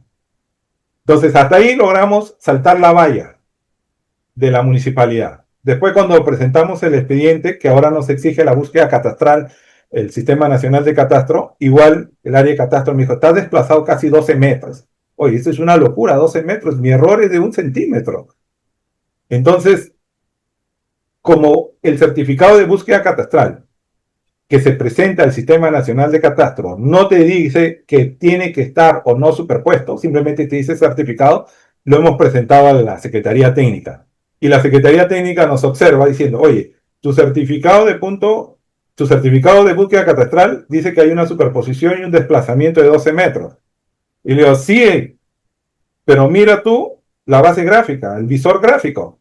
Hay un desplazamiento de la cartografía del área de catastro, no de mi levantamiento. Y tú me exiges un levantamiento acorde a cierto parámetro que lo estoy cumpliendo. Entonces me dice, ah, ya, bueno, ya. Entonces ya hemos obtenido la certificación, la asignación de código único catastral.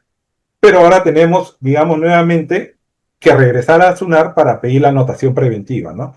Todavía estamos en este interín.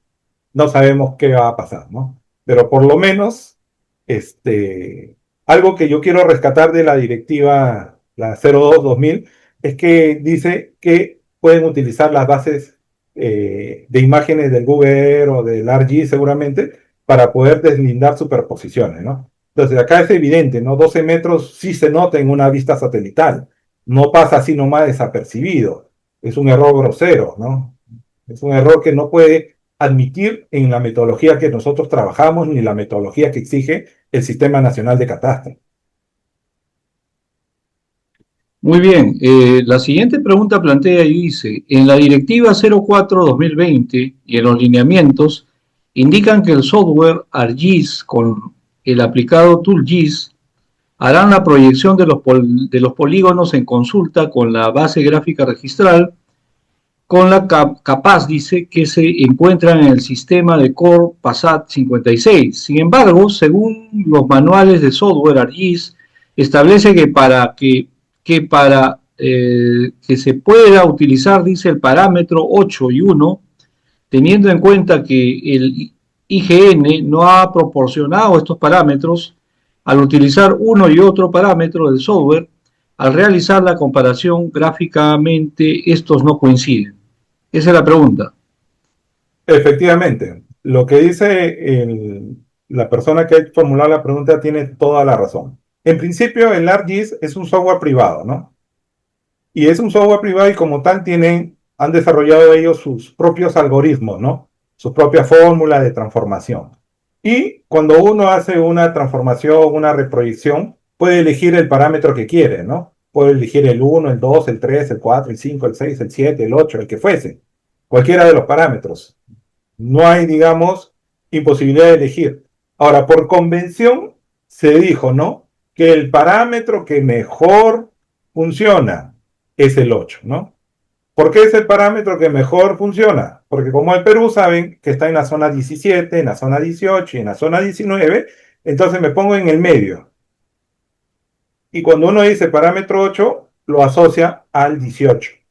Entonces me pongo al medio y por la derecha estoy más cerca y por la izquierda también estoy más cerca.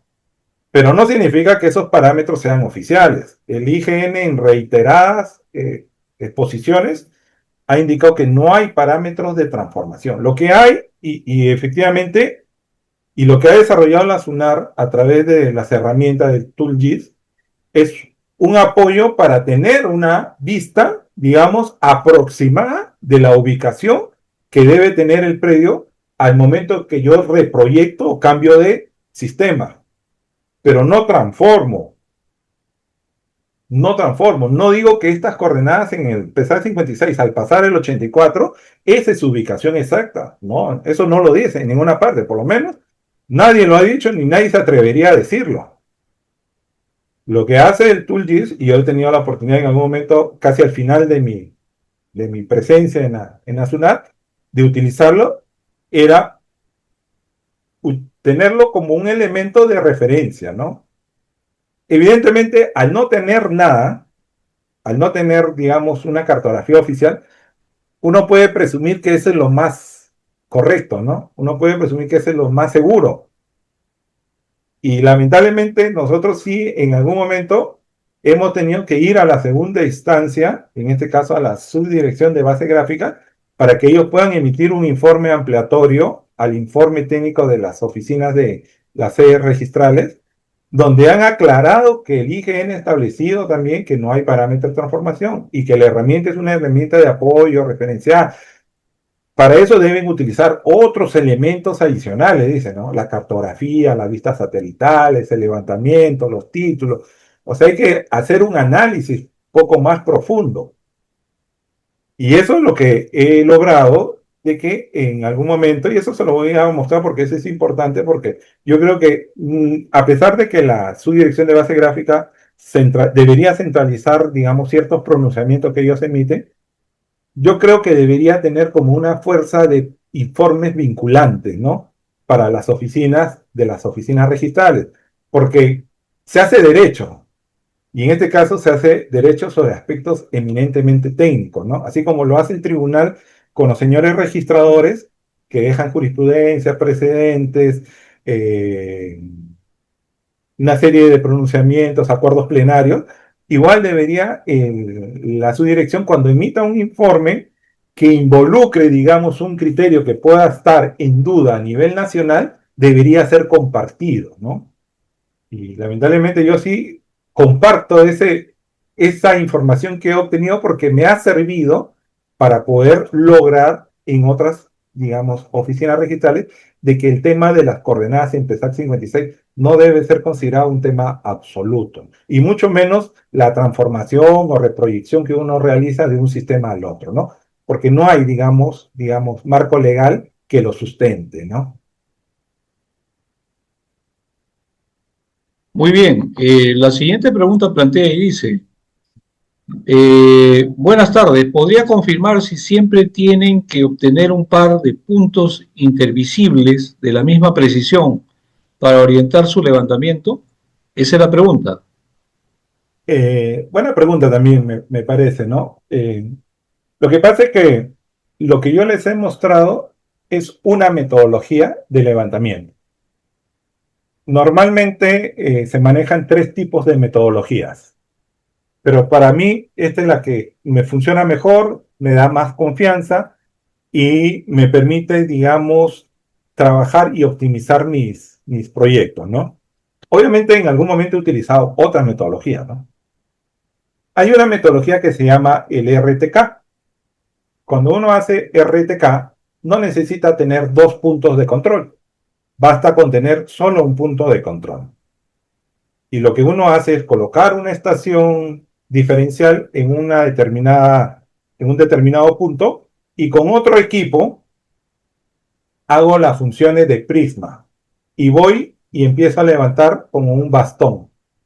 Es una metodología útil, es una metodología práctica también, pero que también tiene sus limitaciones. Su limitación es cuando hay un obstáculo que me impida conectar mi estación, o sea, mi equipo, digamos, en el punto 1, hacia otro punto que quiero levantar. Digamos, hay una pared, un árbol, un muro, algo, la señal de radio no va a llegar, porque las señales de radio van a ser horizontales o paralelas al suelo. Entonces no van a llegar las señales. Y va a haber, digamos, un dato falso, una data que de repente me induzca a un error. Pero si yo voy al campo, y esa metodología la recomienda, digamos, los levantamientos de predios rústicos en costa y en algunos casos en sierra, si es en costa y es en sierra, la cobertura arbórea no es muy alta. O sea, no hay tanta cobertura. En cambio, en la selva hay mucha cobertura. Y al haber mucha cobertura, hay mucha distorsión de las señales en el equipo. O sea, las señales de radio que tiene el equipo se distorsionan. Y por lo tanto, podría yo levantar datos incorrectos o imprecisos. Entonces, ahí no sirve esa metodología. Pero si voy a levantar predios rústicos, de repente en una irrigación donde las coberturas son de tallos bajos y mi equipo tiene más o menos 1,5 metros de altura, tranquilamente puedo utilizar esa metodología, y esa metodología me va a permitir avanzar más rápido. Esa es una metodología. La que yo les he mostrado es una combinación, estación total con equipo satelital, ¿no? Y hay una tercera, que es la que yo también le dejé abierto, que lo utilizan para predios rústicos, que es puntos de control, equipo GNSS, pero complementado con fotografías de equipo RPS, ¿no? Equipos de dron, ¿no? Elaboras tus ortofotos y en gabinete o con equipo estereoscópico puedes hacer tu delimitación física de tus parcelas, ¿no? Que es en realidad la metodología originaria de lo que fue el catastro rural del año 70 y lo que fue el catastro del PET a partir del año 90, ¿no? Que era prácticamente fotogramétrico la elaboración de la cartografía base, ¿no? Entonces, en términos, resumiendo, hay tres metodologías básicas. Una metodología que sería la topografía clásica con estación total y GPS diferencial. Otra metodología RTK, solamente equipo diferencial, y otra metodología que sería con vuelo dron y con equipo diferencial, ¿no? Entonces, cada una tiene sus estándares, el IGN también ha determinado sus normas técnicas, pero yo sigo, digamos, con lo intermedio que me da mejores resultados, ¿no? Estación total y equipo diferencial, ¿no? Que me permite controlar mi error, me permite controlar mi equipo en campo, me permite optimizar también mis brigadas de trabajo, ¿no? Muy bien, la siguiente pregunta plantea, dice, ¿cuál es el costo aproximado de un levantamiento enlazado a la red geodésica nacional? ¿Es accesible para todos los usuarios? Esa es la pregunta. No es accesible. Definitivamente, eh, creo que las entidades y la tendencia de la tecnología, a pesar de que la tecnología debería tender a abaratar costos, todavía estos servicios son, yo pienso, relativamente caros, ¿no? Normalmente mis usuarios, mis clientes, pueden cubrir, digamos, los costos operativos de hacer un trabajo de campo con todo este equipamiento, ¿no? No necesariamente, digamos, una casita muy humilde en el centro histórico de una ciudad pequeña, de un poblado de la sierra, quiera asumir, ¿no? Porque a eso tendría que yo sumarle también los gastos operativos de trasladar el personal y el equipo hacia esos lugares, ¿no? Normalmente, en el promedio, un punto certificado ante el IGN cuesta alrededor de $500. Un punto certificado. Un punto sin certificar está entre 500 soles a 700 soles, ¿no? Un punto. De acuerdo a la metodología, va a depender qué equipo uno, o qué metodología utilice, ¿no? Si necesito 2 puntos, súmele, ¿no? Si cuesta $500, estamos hablando de $1000, 2 puntos certificados, ¿no? En el caso de este predio en el norte del Perú, ahí fueron 2 puntos certificados, tuvo un sobrecosto porque teníamos que trasladar los equipos hasta esa ciudad por avión y hacer el levantamiento. Y tenía una particularidad esta ciudad, que por preparación por el fenómeno del Niño del año tras anterior, o sea, el 2024, todas las casas tenían cobertura de alumicin. El alumicin es una mezcla de aluminio y zinc, que a los receptores GNS los distorsiona la señal. Entonces, cuando procesamos la primera vez, nos salió error de fluctuación. Ese resultado que yo le mencioné, donde decía fija o flotante, nos salía flotante. Y con eso nunca íbamos a lograr certificar puntos al IGN. Cambiamos de lugar los puntos geodésicos y se persistía la ubicación, pero no podíamos alejarnos tanto porque la norma del IGN dice que no debes estar más de 500 metros tus puntos del levantamiento que vas a realizar. Entonces teníamos que buscar un sitio donde estemos alejados del alumicín, pero que estemos tan cerca para poder hacer el levantamiento topográfico de este predio. Entonces a la tercera, recién logramos que nuestros puntos podían cerrar. Y cerraron con márgenes de 8 o 9 milímetros, casi al límite de lo que establece la norma, ¿no?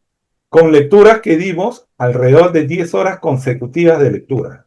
Estos puntos que yo les he mostrado han sido de 2 horas de lectura, pero esos puntos que tuvimos que colocar en esta ciudad fueron de más o menos 10 horas de lectura ininterrumpida. Entonces tendríamos que tener baterías de repuesto para poder hacer los recambios, ¿no?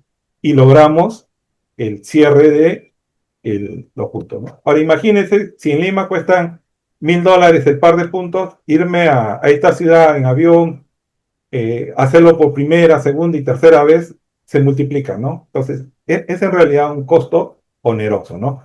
Pero es lo que garantiza la precisión, ¿no? El día que las municipalidades tengan una cartografía confiable, fija, amarrada al Sistema Nacional de Catastro Predial, ligada a la Red Geodésica Nacional, esta parte operativa de los puntos geodésicos ya no debería ser un sobrecosto, ¿no? Sino solamente el levantamiento topográfico o inclusive utilizar esa cartografía como lo establece la norma técnica, ¿no? Muy bien, la siguiente pregunta dice, una consulta, ¿cómo se tratan los polígonos que tienen línea curva? Pero sin embargo en el plano no se consigna el número del radio y las coordenadas del punto medio que nace el radio, dice. ¿Se observaría pidiendo dichos datos o no? Pero la directiva DI 004-2020, SCTTR, no es requisito para pedir dichos datos. ¿Qué hacer en estos casos?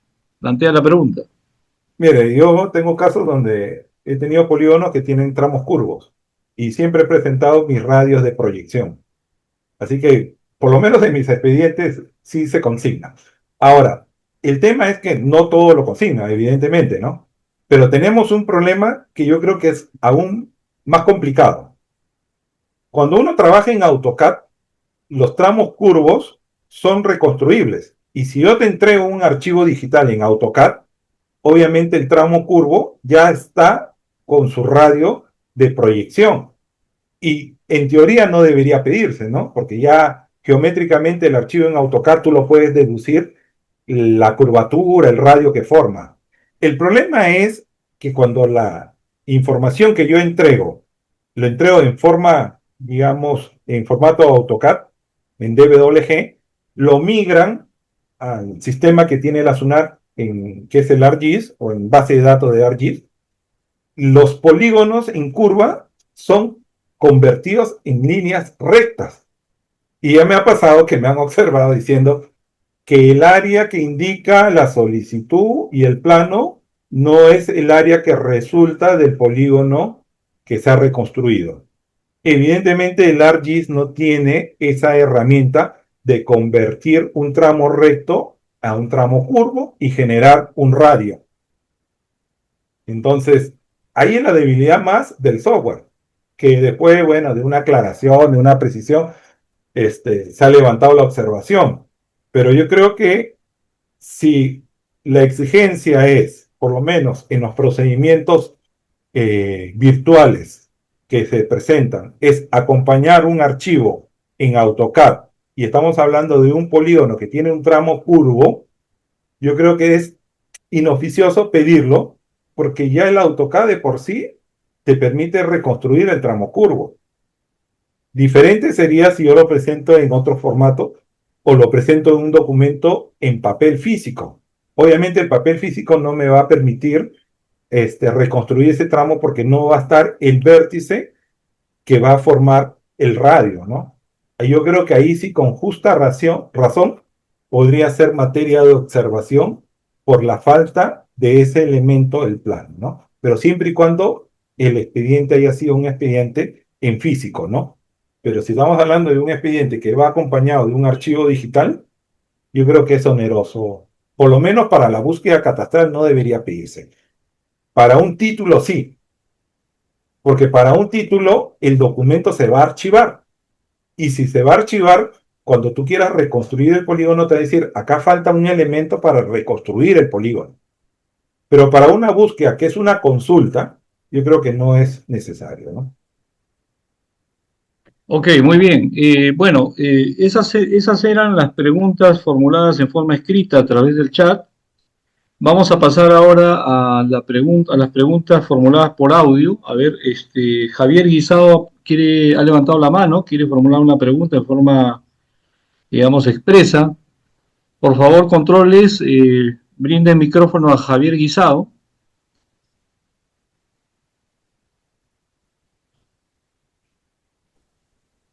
Ok, te escuchamos, Javier. Aló, aló, buenas tardes, ¿me escuchan? Sí, se escucha, muy bien. Perfecto. Bueno, Ernesto, hola, saludándote después de mucho tiempo. Eh, bueno, escucho atentamente la exposición, interesante. Y bueno, hay cosas que se pueden rescatar, como lo estuviste comentando en parte de tu exposición, ¿no? Y lo básico, lo importante, y que eso hay que tenerlo en cuenta, es que no se puede hacer la transformación de nuestra base que tenemos en PZ56 a WGS 84. ¿No? Eso ya está, bueno, se ha indicado muchas veces, el IGN lo ha indicado, pero había interpretaciones que no las han recogido correctamente, ¿no? Pero sin embargo, Recuerdo en algún momento que algunas zonas registrales habían osado realizar esa transformación y algunas otras zonas registrales observaban a las municipalidades cuando aprobaban expedientes a empezar y los forzaban a que hagan transformación en WG84. Y lo que han hecho estas municipalidades, por la falta de sustento técnico o especialistas en todo caso, han realizado realmente la transformación de su información de PESA a W. Y eso creo que es el motivo por el cual comentaste también en los pasajes de tu exposición, que cuando hiciste tu presentación en W84 hubo un desplazamiento de 12 metros que dijiste, ¿no? Es justamente por eso, ¿no? Porque sin un sustento, la municipalidad ha forzado una transformación, ¿no? Y sabiendo que el mismo IGN, en la resolución 086 que comentabas, del 2011, expresamente indica que no se puede transformar. Entonces, la única forma de tener o contar con información en WG84 es si es que se realiza una nueva cartografía, ¿no? Entonces, se ha confirmado este detalle, ¿no? Ahora, también, bueno, la subdirección de catastro, la dirección técnica registral internamente emitió muchos documentos indicando que no se puede forzar al usuario a que se presente empezando en W, ¿no? O sea, es libre para que cada quien lo presente como pueda. Ahora, la realidad de muchos distritos a nivel nacional es que no cuentan con presupuesto para realizar su nueva cartografía. Entonces, por ejemplo, mira, yo estoy en la zona 7, tengo 167 distritos y ningún distrito está en WG84, todos están en PESA 56. ¿No? Entonces, en la vida yo le voy a forzar, la norma dice que la red geodésica oficial es WG84, preséntame en W, no lo puedo hacer, porque nadie lo va a poder validar. Sin embargo, cuando entran entidades del Estado de competencia nacional y ellos presentan en W84, nosotros lo trabajamos, lo procesamos y lo almacenamos en W84, ¿no? Como está regulado. Lo que sí quería hacerte una consulta en mérito a lo que has estado exponiendo, un poco para analizar realmente una norma que a mí me parece que es muy abusiva, como comentaste también en mérito a los sobrecostos, ¿no? La ley 31145, si bien es cierto, es una ley que jurídicamente sí ha dado muchos pases, muchas alternativas de solución a tantos escollos que han habido en el proceso de saneamiento. Pero lo que sí me parece muy extremo es la precisión que exige, ¿no? Nuestra cartografía, nuestra base catastral que maneja el registro es una base estática, ¿no? Es estática desde las primeras cartografías iniciales que tenemos desde el PET, año 94, 95, que se inician todos los procesos, ¿no? Y bueno, también muchas oportunidades, lo he comentado, en esos años yo estuve trabajando en el PET, ¿no? Y cuando se hizo el control terrestre, no se hizo con un control terrestre de las fechas de las fotos, sino se utilizó un control terrestre que fue anterior, ¿no? Mucho anterior. Entonces, ahí ya tenemos un gran desfase, ¿no? Entonces, producto de eso, sabemos que la información no encaja. Entonces, un nuevo levantamiento no va a encajar. Entonces, todo es relativo, ¿no? Entonces, para mí, tanta precisión que se exige ahora con la 31145, me parece que está por demás, ¿no? Está por demás porque ustedes hacen un levantamiento y en este levantamiento encuentran diferencias con el antecedente registral. Hacen un levantamiento de zonas nuevas, encuentran diferencias con respecto a la base que el registro evalúa, ¿no? Entonces, siendo así,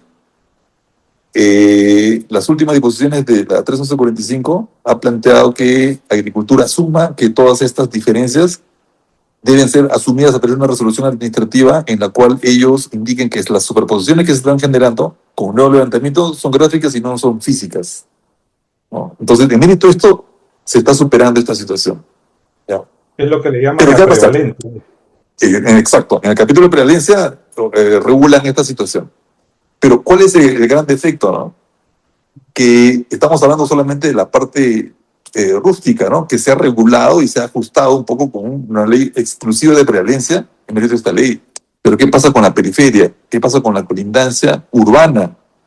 Si no se alinea con un procedimiento o con un lineamiento para que también se pueda aplicar prevalencia de en el mismo sentido, no se va a solucionar, ¿no? En todo caso, ¿cuáles serían tus comentarios sobre el tema? Gracias. Bueno, lo que tú has expuesto es pura y dura realidad, ¿no? lamentablemente, ¿no? O sea, lo que ha querido esta norma, la 31145, de repente es corregir los defectos que sabían que existen en su cartografía a través de un nuevo levantamiento, a través de la data cruda, la data procesada, el levantamiento, toda una serie de requisitos que al final lo que corrige en realidad no es el polígono en sí, sino lo que corrige es el desplazamiento del polígono.